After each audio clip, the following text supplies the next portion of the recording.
Bonjour, je me nomme Mélanie Richard, je suis infirmière clinicienne.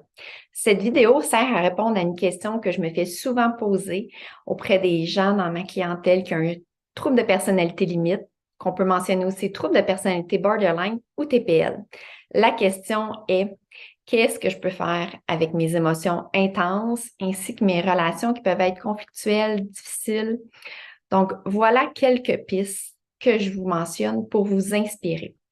Évidemment, il y a d'autres solutions, il y en a plusieurs. Je vous encourage en fait à consulter ou regarder qu'est-ce qui est possible puisqu'il y a des pistes, il y a des solutions. Et j'espère qu'à travers cette vidéo, ça ne sera pas décourageant, mais au contraire encourageant et que vous allez voir qu'il y a plusieurs possibilités et que c'est encourageant de voir que cela vous donne du pouvoir, de pouvoir améliorer ce qui vous dérange et ce qui peut même vous faire souffrir. D'ailleurs, j'en profite pour vous mentionner que si vous voulez reconnaître un peu plus les caractéristiques principales, je vous partage le lien d'une autre vidéo dans laquelle j'ai mentionné des caractéristiques principales. Et comme je mentionne, ce n'est pas pour poser un diagnostic et surtout pas pour stigmatiser. Donc, on ne met pas d'étiquette. Le but, c'est toujours de mettre des mots MOTS sur des mots MAUX afin de diminuer la souffrance. Donc, au niveau des pistes de solutions, la première, c'est toujours bien, de vouloir prendre responsabilité de sa vie afin de vouloir améliorer aussi et prendre des décisions pour pouvoir mettre des efforts et des actions afin d'améliorer nos relations. Puisque c'est quelque chose de possible, mais il faut tout de même tout d'abord vouloir. Par le fait même, se féliciter de vouloir. Et c'est ce que je fais à mes clients dans mon bureau. C'est la première chose que je mentionne. Je les félicite de se choisir et de porter action pour améliorer ce qui les dérange et ce qui les fait souffrir. Ensuite, c'est important de se fixer des buts, des objectifs précis, clairs et réalistes. Puis, deuxième élément que je suggère, c'est se concentrer nos efforts sur la recherche d'une vie meilleure, qui fait du sens pour soi et surtout avec un meilleur fonctionnement, donc moins de conflits, moins d'éléments qui nous font souffrir. Donc, concentrer nos efforts sur ça, sur le positif, sur ce qu'on veut atteindre dans notre vie.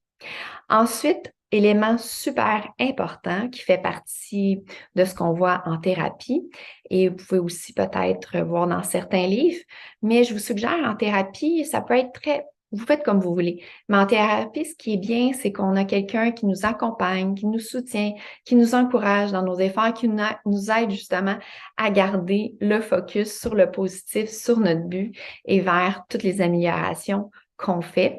Donc, le troisième point, c'est la psychoéducation. La psychoéducation, en fait, c'est toute information qui peut nous aider.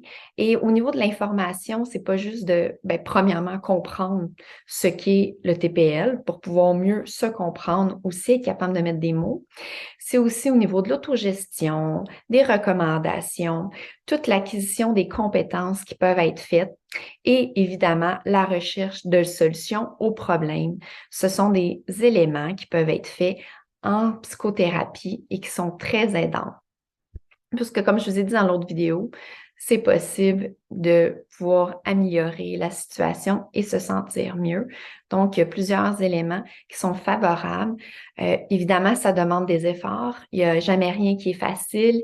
Peu importe ce qu'on veut changer ou améliorer comme comportement, même si c'est pour le mieux, même si c'est quelque chose pour le plaisir. Je fais allusion à autre chose complètement différent, là, pas à ce qu'on parle ici, mais ça demande quand même des efforts et ce n'est pas facile lorsqu'on veut changer ou du moins améliorer un comportement.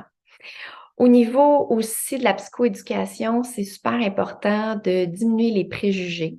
Pour pouvoir arriver à diminuer les préjugés, et je parle aussi de la stigmatisation, mais l'auto-stigmatisation, parce qu'il y a beaucoup de gens qui vont se stigmatiser eux-mêmes, eh bien, la meilleure manière de diminuer les préjugés et la stigmatisation, c'est de partager les connaissances. Donc, premièrement, que la personne puisse elle-même bien comprendre ce qu'elle vit, être capable de l'expliquer à ses proches, aux autres conjoints, la famille, les amis, pour être mieux capable de comprendre. Ensuite, l'autre élément, en fait, il y a plusieurs autres éléments. Je vous en nomme certains. La gestion des émotions, gestion de la colère. Qu'est-ce que je peux faire aussi en lien avec mon sentiment de vide? Des techniques de gestion de résolution de problèmes, ainsi que des habiletés de stratégie, de communication,